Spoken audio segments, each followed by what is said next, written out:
This episode of Marijuana Today Daily is brought to you by our friends over at Curaleaf, one of the nation's top multi-state cannabis operators, now with 50 local dispensaries, 14 cultivation sites, and 13 processing facilities, serving out more than 165,000 registered medical marijuana patients.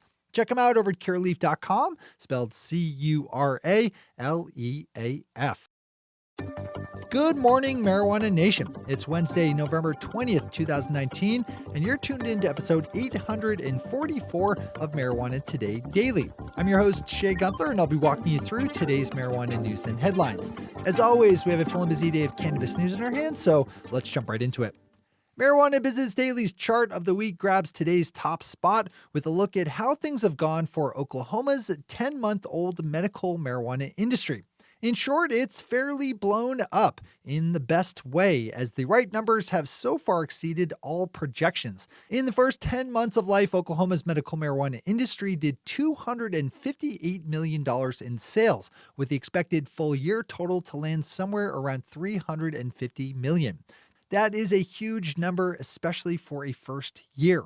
Marijuana Business Daily's chart shows how Oklahoma fared against the medical markets of Illinois, Ohio, and Maryland, as well as Nevada's adult use industry at the 3, 6, and 9-month marks.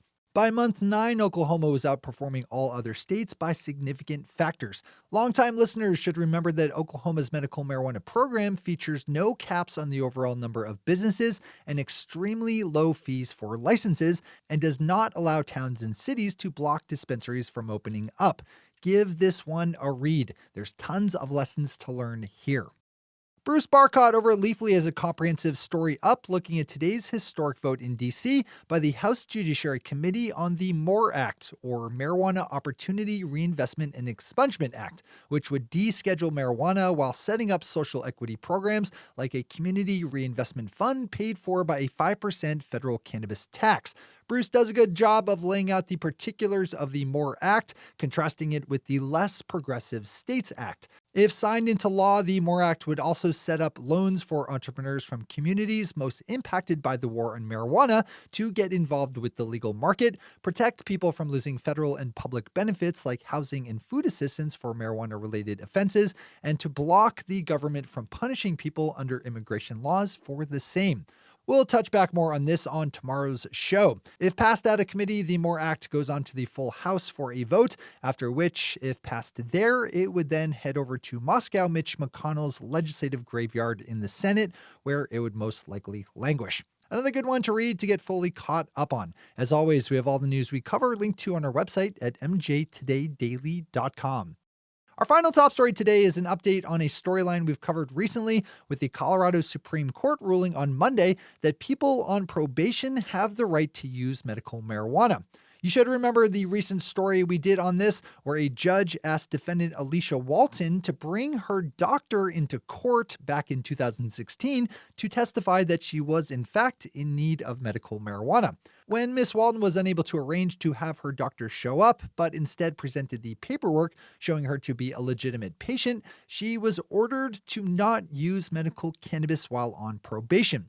She then sued, and on Monday, Colorado's highest court agreed that her rights had been violated, ruling that people in the state had the right to use medical cannabis while on probation. This doesn't affect Miss Walton directly, as she's thankfully no longer on probation, but it does set a wonderful precedence. Those are our top stories for today. It's time for Marijuana Today Daily Headlines Blitz. Before we blitz it in headlines, let's quickly thank our sponsor, Curaleaf, one of the nation's top multi-state cannabis operators with 50 local dispensaries, 14 cultivation sites, and 13 processing facilities, serving up more than 165,000 registered medical marijuana patients. Curaleaf wants you to live life well, which is why they cover the entire legal marijuana spectrum, from Curaleaf medical marijuana to Curaleaf hemp and Yuku craft cannabis. That's also why Curaleaf supports worthy organizations like the Veterans Cannabis Project, which works to expand access to medical marijuana by military veteran patients. Curaleaf is helping to raise funds for and awareness of this very important group, which you can learn more about over at vetscp.org, spelled VETSCP.org. And as always, you just need to fire up Curaleaf.com for more on that company, which is now traded up on the Canadian Securities Exchange under the symbol CURA, or CURA. Big thanks to everyone over at Curaleaf for helping us keep our news lights running. All right, time for the Blitz. On Monday, Kat Packer, executive director of the Los Angeles Department of Cannabis Regulation, announced that an audit would be held looking at how the city's social equity program has handed out licenses, and that the next round of the program would be held up until the audit is complete. Last month, LA City Council President Herb Wesson called for the entire process to be halted after 2 licensed applicants were able to access part of the application process early. Leafly and Bruce Barcott are back in the headlines, with Bruce working with David Downs and Ian Chant to test and examine 47 different CBD products to see whether they actually deliver as much CBD as they purport to. Since CBD is so new and as of yet mostly unregulated, it can be hard to know exactly which products you can trust, a point well illustrated by the results turned up by the Leafly team. Of the 47 products tested, 16 had less than 80% of the CBD they were labeled to have, while 5 of those had 0 CBD. 24 products tested had between 80 and 120% of the labeled CBD, and 7 had more than 120%, topped out by some CBD capsules delivering 153%. If you need a good read-up on why things are still a little uneven in CBD, this is a good one. We have a good news story out of New York, where it appears that prosecutors are on the verge of dropping marijuana possession charges against Ronan Levy for the large stock of industrial hemp he had tried to pick up from FedEx earlier this month. This is the storyline that we have a personal connection with here at MJ Today Media, as the hemp farmer caught up in this one is none other than our very own Jahela Dudley, who used to work with me producing our newsfeed email newsletter and who is now an industrial hemp farmer in Vermont. Good to hear of this. This next story obviously needs a disclosure as it concerns our sponsor Curaleaf, which just announced its latest financial results. For the third quarter ending September 30th, Curaleaf reported $73.2 million in managed revenue, up from $55.1 million from the previous quarter and $24.4 million from the same quarter last year. Curaleaf realized an adjusted EBITDA of $9 million, up from last year's loss of $3.1 million in the same quarter. You can pop over to New Cannabis Ventures to read all the other numbers and whatnot from Curaleaf. Canadian company Aurora Cannabis is announcing that it has secured agreements with 94% of the holders of $230 million in convertible debt to convert their debt to equity. This will free the company up from having to come up with that amount of cash later next year when the debt was set to come due in March. Another story in need of a quick disclosure as it concerns our production partner KCSA Strategic Communications, with whom we produce the Green Rush podcast for.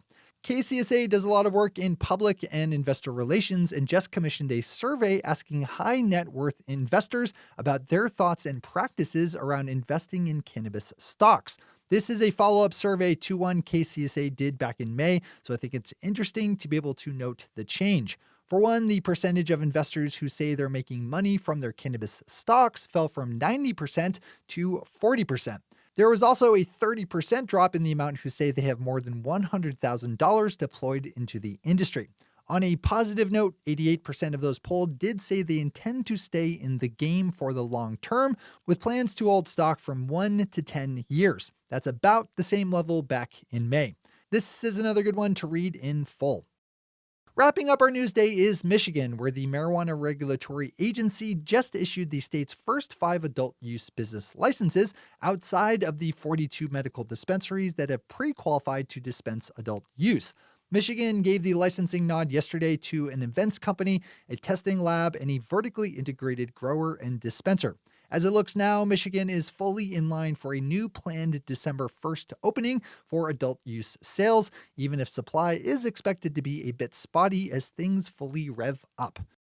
Those are the headlines and news for the day. I'll be back with you again tomorrow morning with another information-packed episode of Marijuana Today Daily. But in the meantime, if you have any stories to share or feedback to give, zip us an email to headlines@mjtodaydaily.com. And while you're clicking around the interwebs, swing over to our website at mjtodaydaily.com to find links to all the news we cover. Thanks to our sponsor, Curaleaf, and to all of our awesome Patreon listeners for the support that makes this show possible. To join the illustrious ranks of the Patreon listeners yourself, swing over to our website at mjtodaydaily.com and click on that big blue button at the top of the page that says Become a Patron. I'm your host, Shay Gunther. Thanks for tuning in, starting your day with marijuana today.